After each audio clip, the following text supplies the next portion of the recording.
everyone, and welcome back to my channel. We are on video 4 in my Skincare Basics series. This is the series where we're talking all about a basic skincare routine and how to build your own.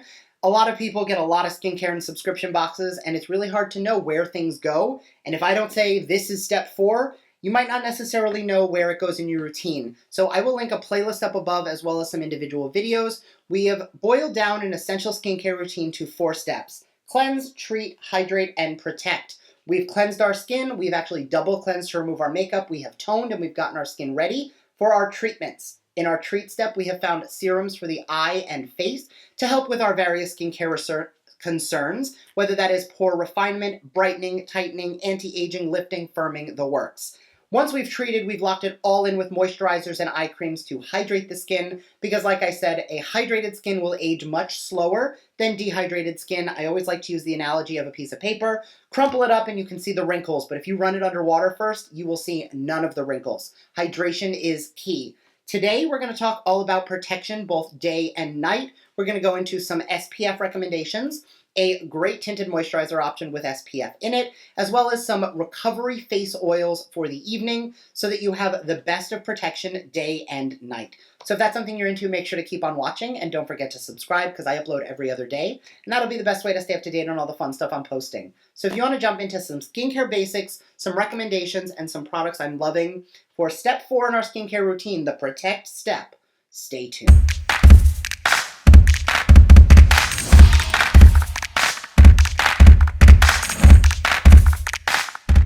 All right, so this step is probably, in my opinion, the most important step in a skincare routine. If you were to do nothing else at all, I would recommend going in with your SPF. That is like the biggest aging factor that you can experience is going to be the sun. And making sure you're using good sun protection is key to keeping your skin great. Now, this is the one area in my routine where I don't have a million recommendations. I am only going to be recommending 6 products in today's video because when it comes to the Protect step, skincare with oils in it and skincare with SPF tend to expire the quickest. So I do try to keep the fewest of those open as possible. So I have 4 SPF recommendations and 2 face oils that are really going to help to protect you during the day and at night. Now, there is never a day where I don't recommend wearing SPF and sunscreen.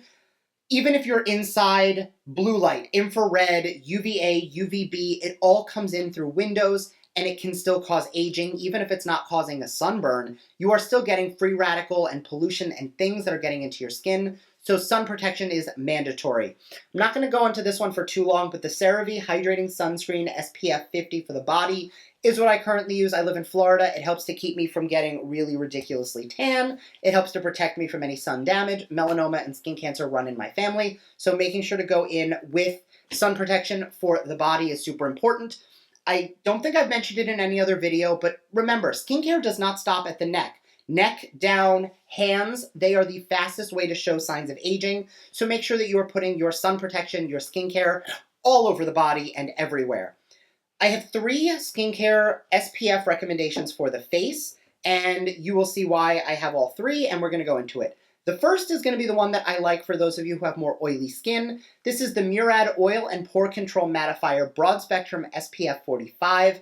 I love this because it lightly hydrates, but it really controls my oils and pores throughout the day. It is lightweight, it does not leave a white cast, and it is just beautiful on the skin. Now, it is a physical sunscreen. I personally have a sensitivity to chemical sunscreens, and most chemical sunscreens are known to kill the coral reefs and pollute the oceans. So make sure if you do find a chemical sunscreen that it does say reef safe on the bottle. I have a chemical sunscreen I'm going to go into in a second because this does not leave a white cast, and I don't think this one does either, but if you're deeper, you might have an issue with this. I know Brandon has to use this sparingly, and he's a little deeper than I am.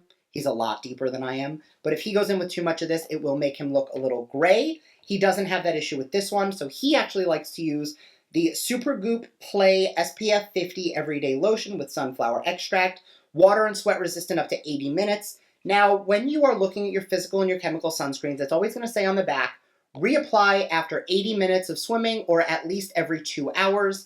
That goes for all chemical sunscreens.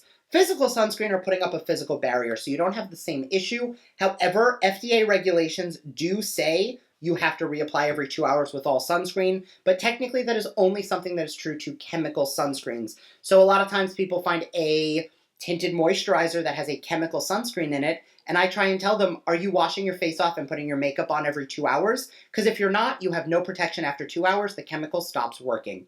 Which is why I tend to prefer physical sunscreens anyway. However, Brandon has an issue with it, getting that white cast. So using a chemical sunscreen is fine as long as it is reef safe and you make sure to reapply it every 2 hours. And don't forget to do the top of your ears, because once you get sunburn on the top of your ears, you will never forget it. Obviously, it wouldn't be a sunscreen video if I didn't shout out the MVP from Beauty for Real. This is a Protect and Protect Tinted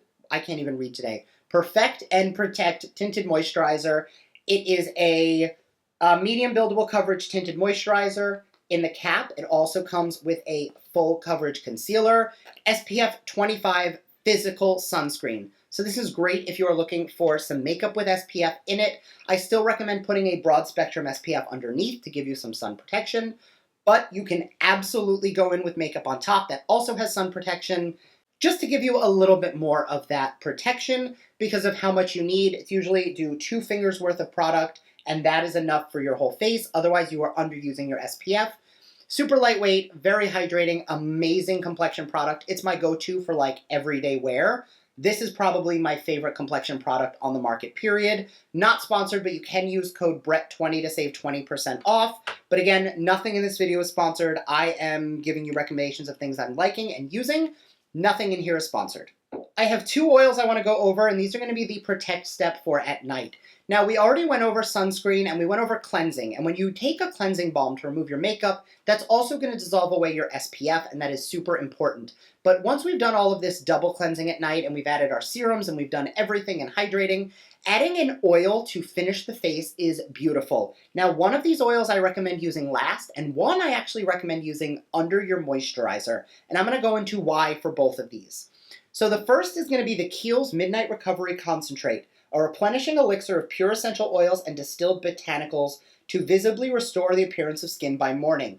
This is a balancing face oil that helps to give your skin a little extra pizzazz. What I love about it, though, is that it is an oil, but it's also a treatment. So this one, I like to take a couple drops on the finger, press it around the skin, and then I'll apply my moisturizer right on top. This is not a finishing oil. This is the one that I would put under a moisturizer because the botanicals are going to help to boost your cell turnover. Now, a finishing oil is protecting your skin at night. It's giving you some extra hydration.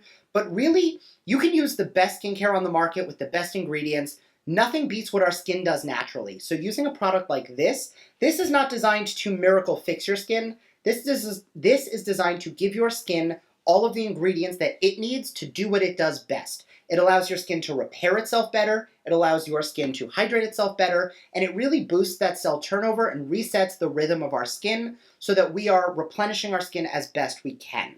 Now, in addition to that, I do have an oil to finish with. This also, code BRETT20 for 20% off. This is the Beauty for Real Skin Revival Organic Hydrate and Glow Oil. In an earlier video, I mentioned the Skin Revival Vital Nutrients Serum. I just mentioned the SPF. They have some great skincare products, and this oil is beautiful. I actually love it on the cuticles, and I will take it in my hair as well, just because it does help to smooth everything over. This is loaded with hydration, antioxidants, and this is a beautiful finishing oil. I know a lot of people who use this during the day. I know a lot of people who use this under makeup, but for me, I like to take a tiny bit after I do my moisturizer. I will just press it into the skin and allow it to sit there and just nourish. Adding that extra step of the oil just locks in some additional hydration, makes everything just feel better, and all around helps the rest of my skincare to just soak into the skin. By adding that oil on top, I find that it really does press those other ingredients into my skin and helps to absorb all of those serums and moisturizers that I've added throughout the rest of my routine. And typically you would think that now that we've protected our skin, we are done, but make sure you are subscribed because there is a part 5 for some miscellaneous items. There are some face mists and some essences which technically fall under the treat step, but they're also the cleanse step, but they're also the hydrate step, and I'm going to get into all of that in video number 5 with our skincare basics. So make sure you're subscribed when you come back for that. Make sure to let me know down below in the comment section if you have any questions, if there's anything I missed, specific questions on specific products. I will try to remember to link all of the products I spoke about in today's video in the description box as well. Thank you guys so much, and I will see you all in my next video. Bye!